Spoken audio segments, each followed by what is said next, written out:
Buenos días, este video corresponde a la presentación de la actividad 4. Mi nombre es Andrea Mojica y mi exposición va a estar centrada en la línea del cotejo entre la crónica del siglo XVI y la crónica del siglo XVII. Para este efecto tomé todos pues como referencia los materiales establecidos por el docente en el curso y también un texto titulado Temas clásicos en las crónicas peruanas de los siglos XVI y XVII de Franklin Pease. La crónica, digamos, para hacer este paralelo, esta comparación, pues creo que es importante retomar un poco las diferencias y históricas y en general cómo se van planteando ciertas diferencias ideológicas entre lo que sucede en el siglo XVI y lo que sucede en el siglo XVII. Por supuesto, no son grandes diferencias ideológicas, sino más bien son, digamos que, posturas distintas, dadas los momentos distintos del descubrimiento y la conquista. En el siglo XVI, como hemos visto en el curso, la crónica indiana estuvo fuertemente marcada pues por el providencialismo, por la referencia religiosa, por el interés por lo fabuloso, y en últimas, en últimas reflejó el esfuerzo de los primeros, de los colonistas, de los conquistadores, por tratar de entender esa nueva realidad en general, aunque pues vimos que con el cabeza de vaca que no todos siguieron como la misma lógica, pero que en general se trató de hacer la salida o la alternativa fue hacer una interpretación a partir de lo ya conocido. No son creo que es importante destacar que también por efecto de los cambios ideológicos ahí sí, que planteados en el medioevo, en el paso del medioevo al renacimiento, pues vemos que el lugar de la enunciación siempre es un lugar subjetivo. O sea, hay un punto de vista, ¿sí? Y ese punto de vista, o sea, la crónica no es un reflejo automático de lo que las personas ven en sus viajes. Y de hecho, es tan poco reflejo que en muchos casos las fuentes no son los mismos viajantes, sino que pues también hay un recurso, se echa mano el recurso de las oídas como fuentes, como elementos para la crónica. Entonces, si ya está ahí, digamos, funcionando una transición a una subjetividad distinta, pero pues todavía en ciernes, que pues en todo caso en función del providencialismo pues va a estar siempre justificado, siempre ligada al destino divino. El, la crónica del siglo XVI está escrita siempre en español, es decir, en clave del español que viene a la crónica, aunque incorpore o pueda incorporar eventualmente las voces de los indígenas. La crónica del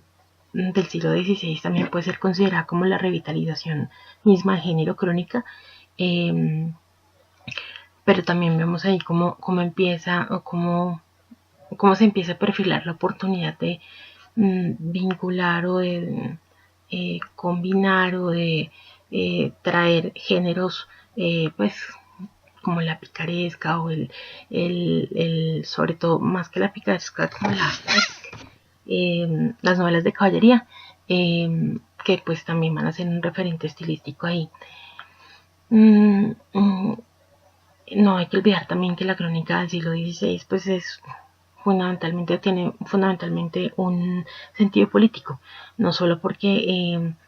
los cronistas son representantes de un poder, el poder imperial de la corona española, sino también porque son un instrumento para la corona, para el ejercicio de su dominación. Entonces, digamos que ahí también tiene una característica importante. Esos elementos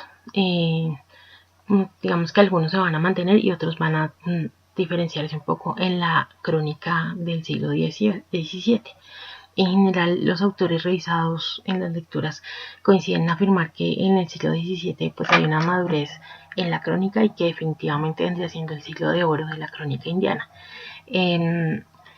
Esto no solamente porque pues digamos que las crónicas pues son mucho más completas, me parece a mí, tienen una aspiración incluso mucho más totalizante, sino también porque pues los estilos, la depuración del idioma, digamos que se conviertan también, pareciera como que la crónica se convierte en un fin en sí mismo. La crónica creo que se mantiene, por supuesto, sigue vigente en la crónica del siglo XVII el motivo de la alteridad, del encuentro con la alteridad, lo radicalmente distinto, pero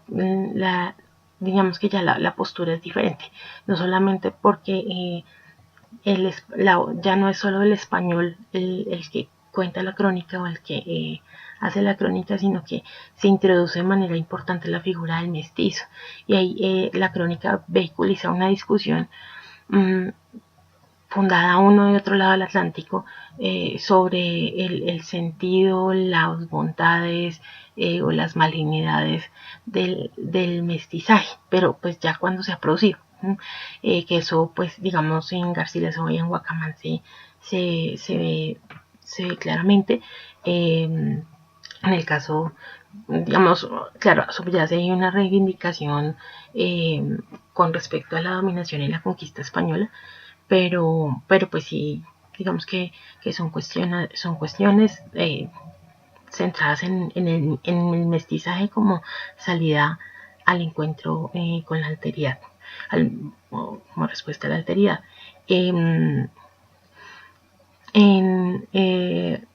Creo que también una cosa a mencionar es como pues hay mayores ensayos estilísticos o al menos más arriesgados en la crónica del siglo XVII. La introducción de esos diálogos que en el caso de Guacamán, digamos que toda esa poética, ese cuidado con el estilo de esa conciencia del estilo de Garcilaso, pues nos muestran sí digamos como un cuidado en ese sentido, y uno podría decir que en la crónica del siglo XVII se evidencia más esa noción de un género tejido por también los hilos, no solamente de estilos literarios provenientes de la península, sino también de otros lugares.